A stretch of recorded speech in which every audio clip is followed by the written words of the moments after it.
ফেলব।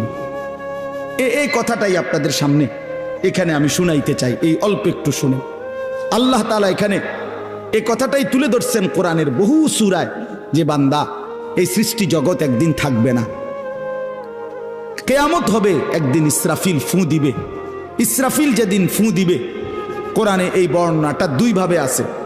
একটা হলো ইসরাফিল প্রথমবার ফু দিবে, আরেকটা হলো ইসরাফিল দ্বিতীয়বার ফু দিবে। ইসরাফিল মোট দুইবার ফু দিবে। প্রথমবার ফু দিলে জমিনের মধ্যে ভূমিকম্প শুরু হবে।